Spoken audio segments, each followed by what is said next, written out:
Number 3. Stella Nickell. On the morning of September 29, 1982, 12-year-old Mary Kellerman of Elk Grove Village, Illinois, woke up and she didn't feel well, so her parents gave her one extra-strength Tylenol capsule. She was dead within hours.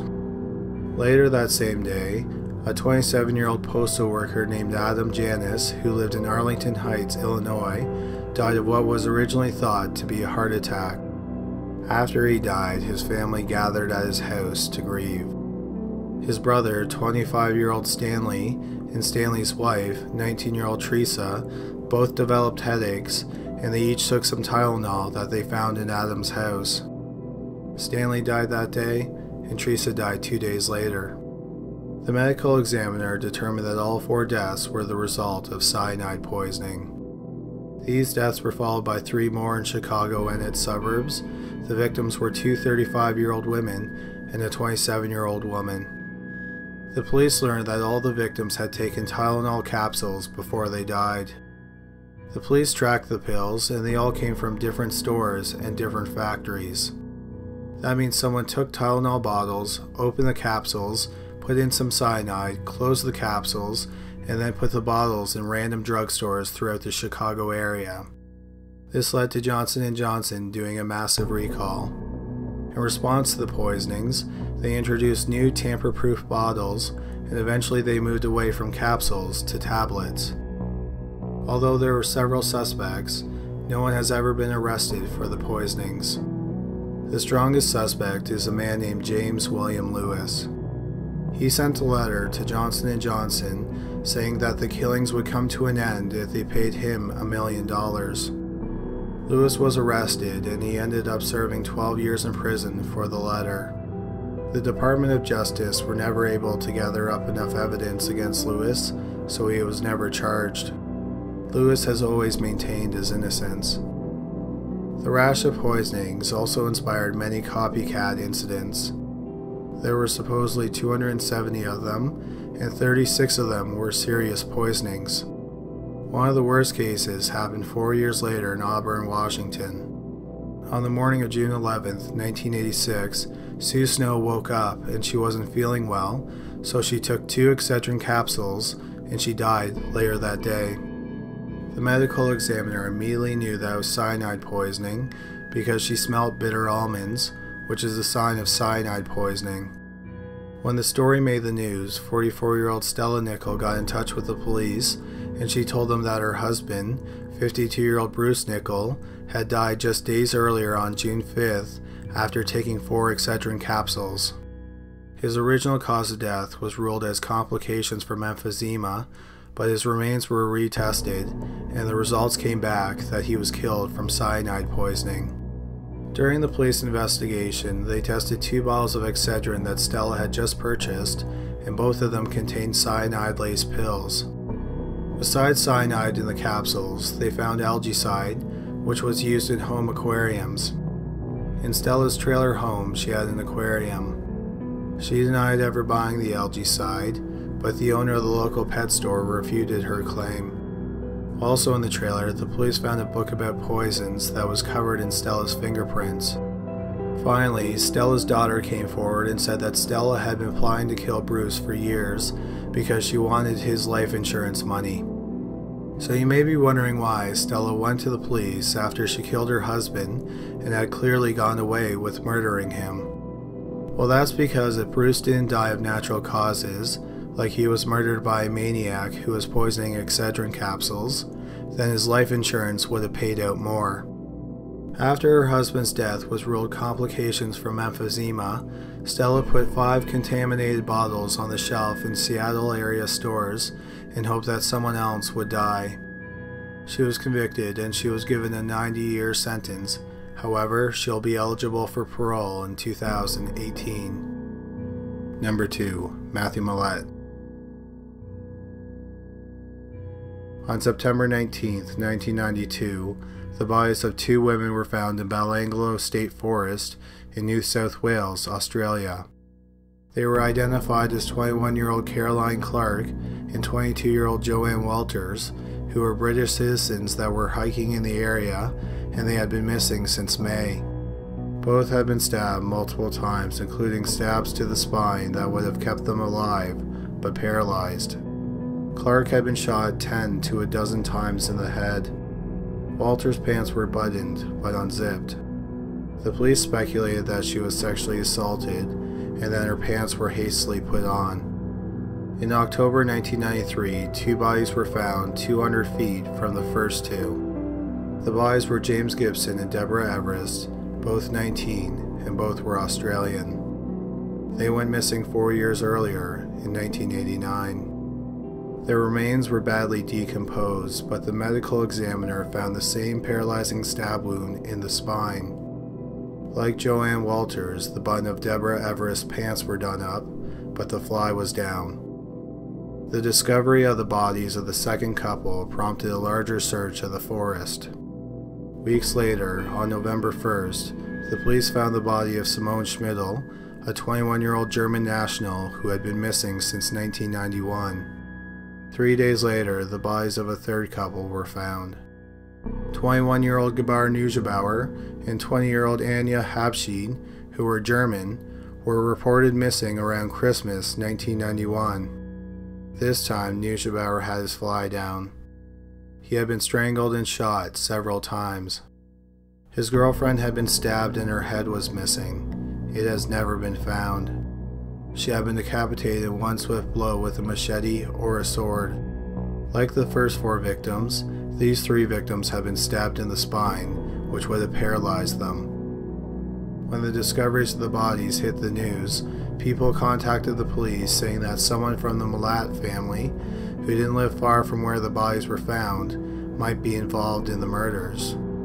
Then, a man from the United Kingdom named Paul Onions called the police, and he told them about an incident he experienced when he was traveling in the Belangolo State Forest in 1990. He was hitchhiking when a man driving a pickup truck who called himself Bill picked him up.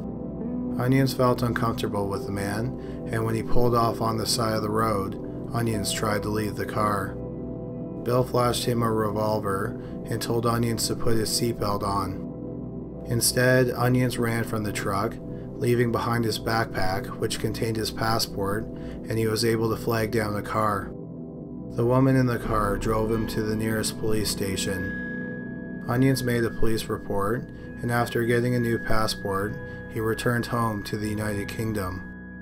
After the bodies were discovered, Onions was flown to Australia, and he identified Ivan Milat in a video lineup as the man who tried to kidnap him.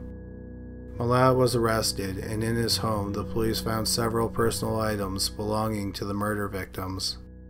In July 1996, he was sentenced to 7 consecutive life sentences and 6 years for attempting to kidnap Onions. Ivan Milat is from a large family, and 2 months before the first 2 bodies were found, the Milat family gained a new member when Matthew Muleman was born. He was Ivan's great-nephew. Matthew didn't have much contact with his great-uncle, but when he was a teenager, he began to use the surname Milat.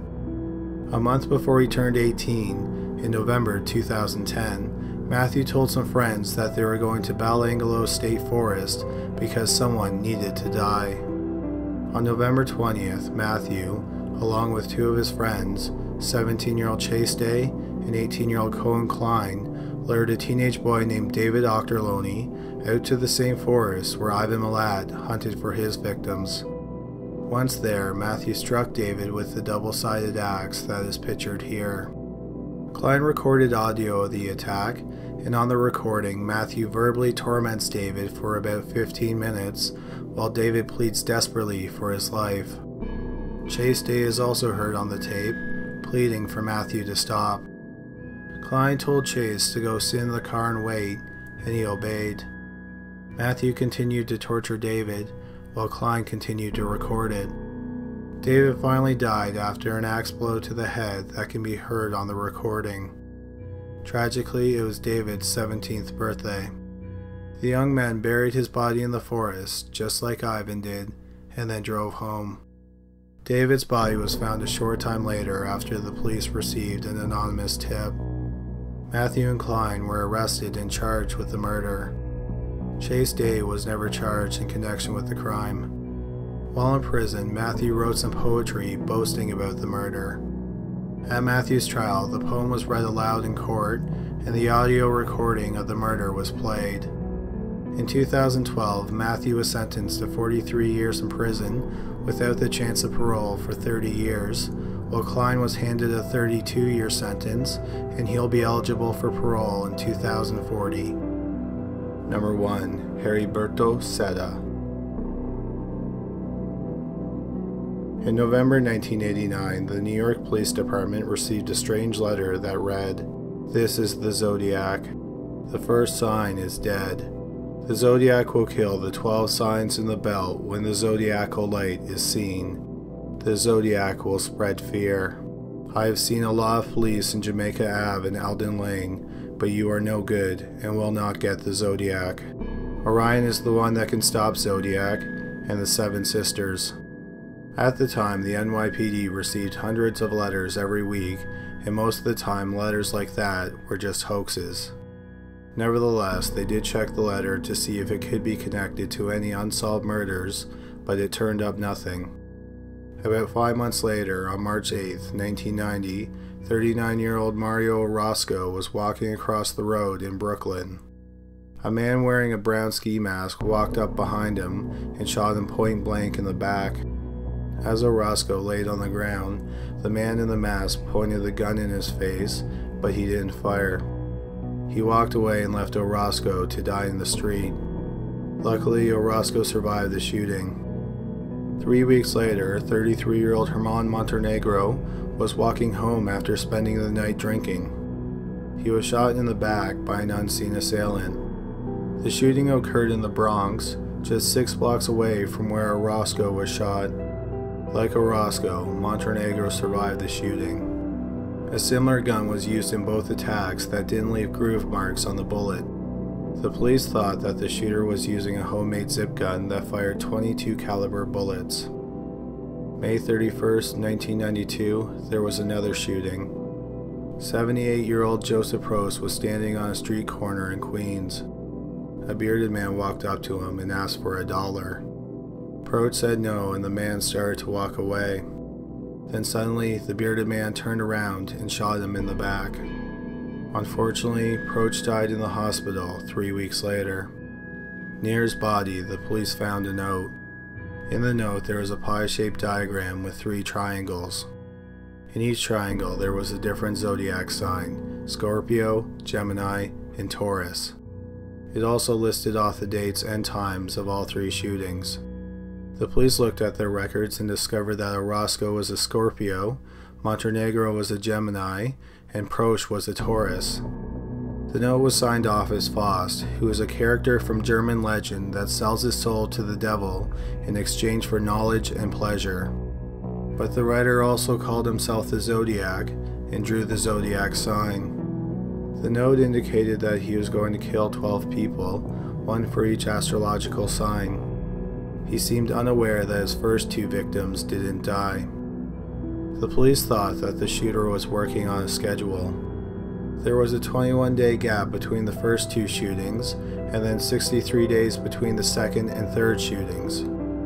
So they thought he was attacking people on variations of a 3-week cycle. They also realized that the shooter had told them his schedule in the letter that he sent in November 1989 before the attack started. The letter said, "Orion is the one that can stop Zodiac and the Seven Sisters." What the writer meant is that he wouldn't kill anyone when the Orion constellation or the Pleiades star cluster, also known as the Seven Sisters, were visible in the sky. They weren't visible on the nights of the 3 shootings, and they weren't going to be visible again on the night of June 21st. On that night, the NYPD added extra officers to patrol the streets. Amazingly, despite a heavy police presence, the New York Zodiac struck again. Larry Parham, a homeless man, was sleeping on a bench in Central Park when he was shot. He luckily survived. He said that he remembered a man asking him what his astrological sign was a few days before he was shot. There was another note found, It was stuffed into Parham's shoe. In the note, there was another pie diagram, and it had been updated to show Parham's sign, a cancer. A day after the shooting, the New York Post and CBS received a letter from the New York Zodiac. In the letter, there was a coded message, a list of the victims, and some nonsensical writing. It also contained messages trying to convince the reader that he was no copycat and he was the real Zodiac killer. At this point, both the media and the police began to wonder if the shooter was the actual Zodiac killer who killed at least 5 people in the late 1960s in Northern California. The handwriting of the New York Zodiac and the original Zodiac were compared, and an expert determined that different people wrote the letters. After the letter, the killing suddenly stopped. The New York Zodiac didn't strike again until 2 years later, on August 10, 1992, in Ridgewood. It was a 39-year-old mentally ill, homeless woman named Patricia Fonte. She had been shot with a .22 caliber zip gun, just like the other 4 victims. Fonte had also been stabbed over 100 times. Fonte was a Leo. And then the New York Zodiac went quiet again. He resurfaced on June 4, 1993. 40-year-old Jim Weber was shot in the buttocks outside of Highland Park in Brooklyn. Weber's sign was a Libra. He survived the shooting. On July 20th, 1993, Joseph Diacon, a Virgo, was shot in the neck outside of Highland Park. He died from blood loss a short time later. The New York Zodiac had attacked 7 people, and they all had different astrological signs. On October 2nd, 1993, the New York Zodiac finally broke from his pattern. He shot 40-year-old Diane Ballard in Highland Park. She was a Taurus, as was Joseph Proce, the first victim to die. Unlike the other Taurus, Ballard survived the shooting, but she was left partially paralyzed. Again, the New York Zodiac went quiet, but then the case took an odd turn on June 18, 1996. The police were called to an apartment building in Brooklyn. A 17-year-old girl said that her brother, 22-year-old Heriberto Seda, had shot her in the buttocks with a shotgun. After shooting her, Seda had barricaded himself in the apartment with his sister's boyfriend. The boyfriend is the reason that the brother and sister got into a fight. Seda didn't like his sister hanging out with the young man who was a known drug dealer. The standoff lasted for several hours before Seda surrendered. Seda was an unemployed high school dropout. He was deeply religious and he was obsessed with guns. In the police station, a detective told him to write out his confession and sign it. Seda did so, and next to his signature, he drew a cross surrounded by 3 sevens. The detective noticed that the cross was the same one that appeared on the New York Zodiac letters. Seda's fingerprints and DNA were compared to a fingerprint that was pulled from one of the letters and DNA that was found under one of the stamps. They were a match to Seda, and he was charged with murder and attempted murder. Seda was convicted of the 3 murders and 1 attempted murder in June 1998. He was sentenced to 83.5 years in prison. One big question surrounding the case is, how did Seda know his victims' astrological signs? In some cases, he asked before he shot them, like with Larry Parham. The other times, it appears it was just luck. He shot them, then looked at their identification, and they just happened to have a different astrological sign than his previous victims, with the exception of Diane Ballard. Thanks a lot for watching the video. Hopefully you found it interesting. If you did, please subscribe. We post a new video every Thursday and Sunday. You can also like us on Facebook and follow us on Twitter. The links are in the description below the video. But that's all for now. Thanks again for watching.